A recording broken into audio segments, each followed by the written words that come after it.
What's up guys, Everything Apple Pro here, and just about a week from the release of the iPhone 8, 7s, and 7s Plus, I wanted to talk to you guys about the latest information we have on them. We actually have the final names, more component leaks, more feature leaks, very interesting stuff that has not been talked about before in this video. So let's get into that last bit before the final release here in just a week. Now I wanted to start off with this video. So apparently an iPhone 8 has been shown actually working, like a working prototype in the wild. And of course, it has to be released in super blurry, super grainy, and very dark, hard to discern detail video. Now, is it real? Most likely not, as in the corner you can see that one of the rounded corners on the top doesn't match the other. The animations don't really match up with iOS 11's. They're slow, they're not very responsive. So based on those deductions, I can probably discern this is not real. A good attempt though at a fake iPhone 8 working video. Now next up, I wanted to talk about the naming of the iPhone 8, 7s Plus, and 7s. Apparently that is not what they will be called. There is a new confirmed final naming scheme. So for a while, I personally have questioned the whole naming scheme of the iPhone 8, 7s, and 7s Plus. I personally didn't think it made too much sense because it made one feel inferior to the other, because 7 is less than 8 and people don't want to be using a product that's inferior to the biggest and best, even though it's using the same processor speed-wise. So there are several companies, case vendors, that have spoke to 9to5Mac and clarified that those names are not going to be the real deal. Internally, their SKUs for the iPhone names have changed from the 7s series and 8 to iPhone 8, iPhone 8 Plus, and iPhone Edition. And these aren't just some tiny companies, these are actually big case vendors that sell a lot of product, and they've actually produced packaging, everything that reflects this change, which makes it seem very, very significant and credit worthy. I just wanted to take a moment to realize this change. What does it mean for the lineup? The iPhone 8 and 8 Plus does make sense. The iPhone 8 and 8 Plus will be a significant upgrade. In this case, I'm talking about 7s and 7s Plus. It'll have wireless charging, glass back, a new color in there as well, the blush gold. So it is going to be a significant upgrade. Maybe it will warrant going from 7 to 8. But what about iPhone Edition? What is it an edition of? Are they going to call it the 10th anniversary edition? Just edition doesn't really make sense to me personally. I think it should have been called iPhone Pro because it would reflect the biggest and best in its segment, much like the iPads and the MacBook series. They all have a Pro line, and then the basic is just called MacBook and iPad. So why not do the same to the iPhone? This is why iPhone Edition doesn't really make sense, even though Apple did that to the Apple Watch with the Apple Watch Edition. It's more of a pro product that not everyone's going to get. So I personally think they should have advertised it as that. But in any case, the new iPhone will be called the iPhone Edition. This will be the iPhone 8 Plus, and this will be the iPhone 8. Very interesting naming scheme, but this is apparently confirmed by several independent case vendors, and they're all saying the same thing. And here's something I didn't think I'd talk about again, but it keeps surfacing. Why? The iPhone 8 with the fingerprint sensor on the back has surfaced once again in an official Apple case leak. This is the leather case. As we can see, it looks pretty genuine, but we already know there are fakes of these, even for the iPhone 7 and below, so there's no reason why this couldn't be faked as well.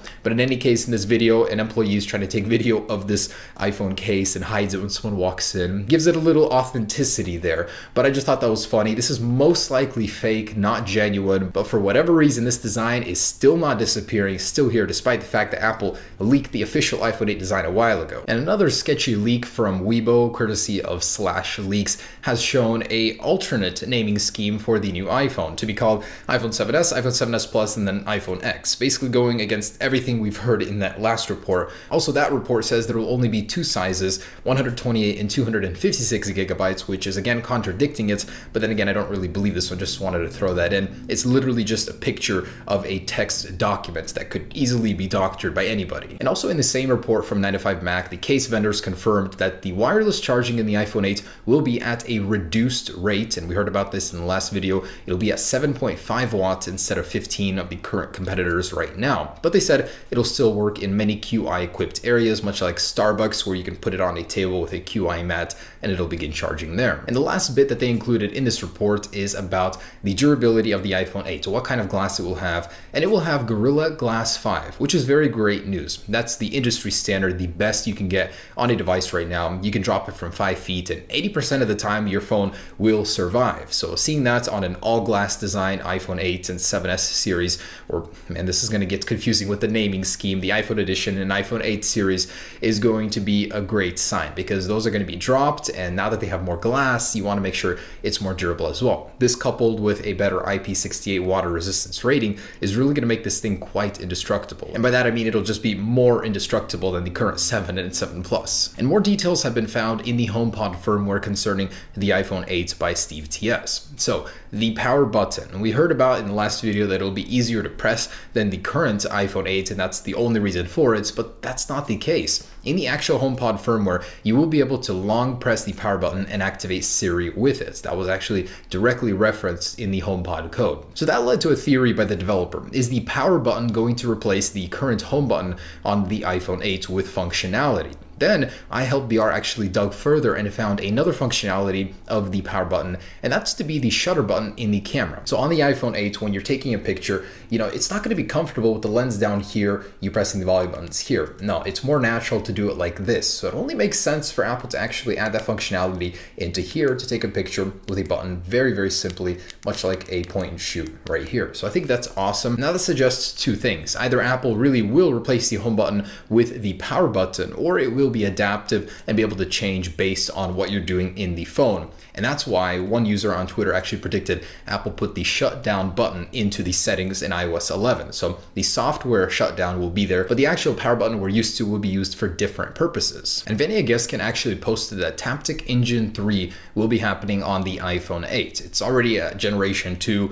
with the current iPhone 7 and 7 Plus, where it got much more distinct, stronger. And I think from here on, that's the only improvement we're going to see. It'll be more responsive, actually have a faster response time, as well as just being overall more noticeable, more powerful, because there will be no physical home button on the device, and you want to simulate that feeling instead of being all virtual with your device. So Apple will be improving to generation 3 of the Taptic Engine. And actual components have leaked of the Lightning port and the speaker of the iPhone 8. I actually tried really, really hard to find a difference from the iPhone 7 Plus one, and I mulled over it. It looked like the same part until I noticed one little detail. At the top, the lines are slightly different. That's all I found. Now this thing is supposed to be much more prominent, a stronger speaker, both this one and the one in the earpiece, so you're going to get a better stereo sound out of the iPhone 8, but I couldn't really find any physical differences besides that. Oh, and this one is actually really cool. So from the developer Rambo, who shared a lot of the videos from the last video showing the dock running on the iPhone 8 from the iPad, he's showing us now the control center and app switcher from the iPad running on the iPhone 8. And this is in a simulation, so he said that he couldn't get the control center to show up, but the app switcher cards work perfectly. And there is the dock.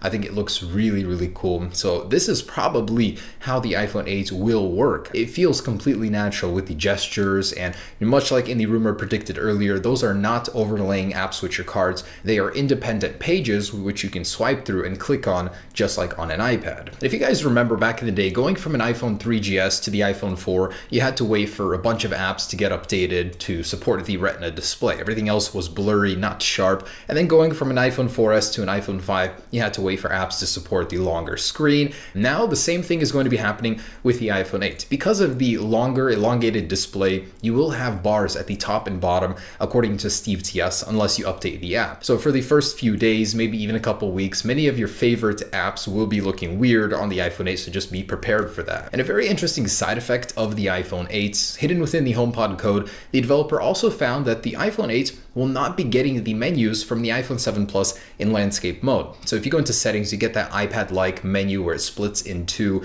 Now you won't be getting that on the iPhone 8 because the display is not getting wider, and the code basically says that that will not be happening. And from Vanilla Geskin, here are a couple apps, Twitter and Instagram, and how they could look on the longer iPhone 8 display. So with the lack of the virtual home button, you get that little bar on the bottom. I think it looks pretty slick, and you get more room for your content there. Overall, I think it works very well. Now, the final pricing and storage sizes for the iPhone 8 have once again been confirmed by Vanya Geskin. Citing a friend who knows a friend in Apple, he has actually confirmed that the iPhone 8 will be coming in 64, 256, and 512 gigabytes at the same price points we talked about in the last video. So $999 for the entry-level model and going up to $1,199 for the 512 gigabyte model. Now, ET News, citing industry sources, is actually saying that the iPhone next year will be coming in a 6.46-inch display version. So 6.5-inch display iPhone 9 in 2018, they're saying. They're working with Samsung to produce these displays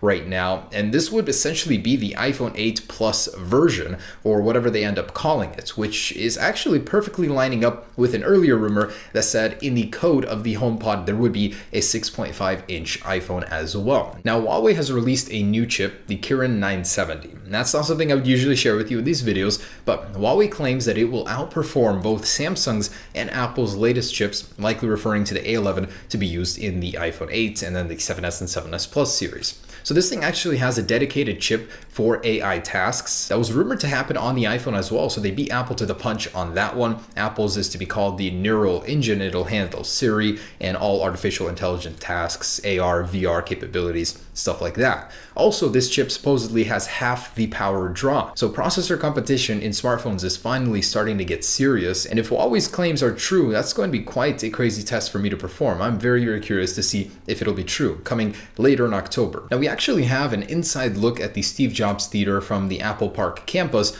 being set up in preparation for the iPhone 8 event. Actually leaked some inside photos. I'm sure Apple would not be happy about this. It's quite interesting to see where a lot of people are going to be meeting to share this exciting news that's going to be coming to us in just about 8 days here. So guys, I'm so excited. I mean, to see everything come together. Personally, my favorite new feature is going to be the ProMotion display, the improved water resistance, wireless charging, of course. Hopefully the camera will be just as good, but that huge wraparound display is going to be incredible, guys. I seriously cannot wait. And next year, if we see a larger 6.5-inch as well, that's just going to be on another level. Anyways, guys, stay tuned. Just a week to go here. If I have anything else to share with you, I will. Peace.